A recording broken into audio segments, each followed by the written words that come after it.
This not only deserves to win Best International Film, but probably Best Actress and Best Picture too. Hey there, Cinephiles. Today I wanted to talk about I'm Still Here. This will be a part review and part discussion on this film's surprising ascension into awards consideration, Darling. This is Brazil's Oscar bid this year, and it's pretty historic what's happening with this film right now. But before I get into that story, I wanted to talk about the story at hand in the film.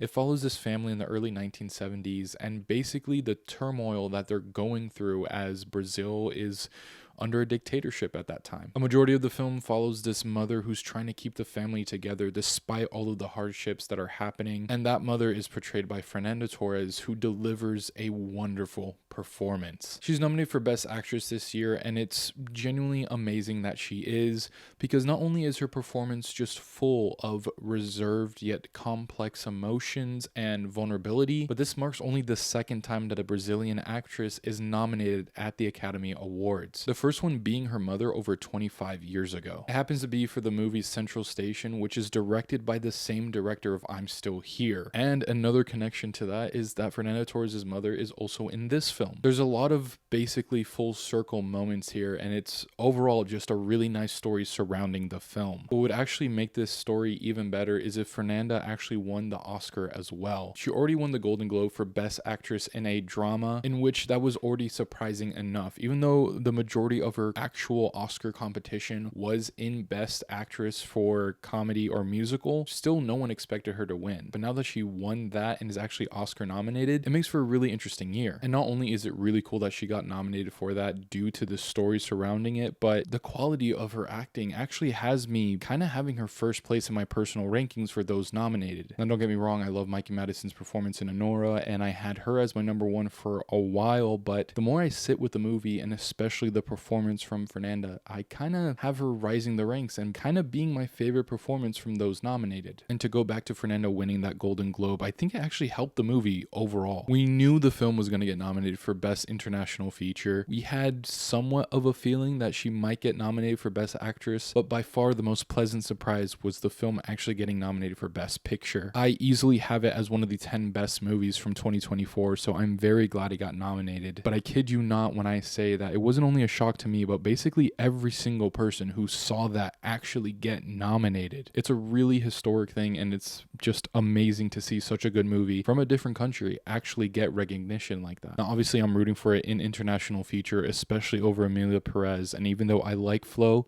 I still like this more. In Best Actress, it gets very interesting because, again, Mikey Madison is amazing, but also so is Fernanda Torres. And as for Best Picture, I mean, I have my personal favorites that are above I'm Still Here, but if it happened to surprise us all in that category, I'd be more than happy. The film is just genuinely great. It has lingered with me for a couple of weeks now since I've seen it, and I am itching to get back to it. Aside from Fernanda's wonderful performance, the performances overall from the entire family and those outside of it, no one is bad in this movie by any means. Everyone is just truly so believable and down to earth. You feel like they're real people, and with the way that this film was shot and made, you do feel that kind of connection to them. In the film, you get to spend time with the family. You feel like you're a very special guest that gets to be there with them, which makes all of the dramatic moments just all that much more impactful. The engaging story and characters combined with the beautiful cinematography as this was shot on film just makes this truly a great movie to watch, and I urge anyone who's even the slightest bit interested to go out and seek this. I know it's a little bit weird right now, especially in the US with how it's being released, but just check your local theaters because it may be playing near you, it may not be, it may come a little later, but now that it's nominated for Best Picture, that means it should get a wider and easier release to go out and see. And for someone who's already seen it, I really want to see it again, especially on the big screen. And don't get me wrong, this movie isn't quite perfect. There's a couple of structural issues that I don't necessarily 100% love, but the rest of the film is just so good that it makes you forgive it, especially with the story, once again, surrounding the film and just how historic this is as it became an award season darling. This is definitely one of the films that I am rooting for so wholeheartedly, and it's just really cool to see such a great community supporting this film online. I really do think that so many people need to watch this movie because unfortunately the story in this is very relatable to how many people are feeling in the world right now. And with the more people that watch this, the more eyes that get attention on it, the better I think many people are going to see international features, especially films that can just be so relatable even in a different language. Not saying that this will have the cultural impact that Parasite did for the US, but I think it could start to get up there. I don't know, there's just something about this story that takes place in the 70s being so relatable to today, and then the way that these characters are portrayed, they are real people and they're displayed as real people by these actors. You get to see their flaws and just how human they are, and that just grows your attachment to them all the more. Originally, I gave I'm Still Here a 4 out of 5 stars, but I know if I were to rewatch this, I'd probably give it more. In short, é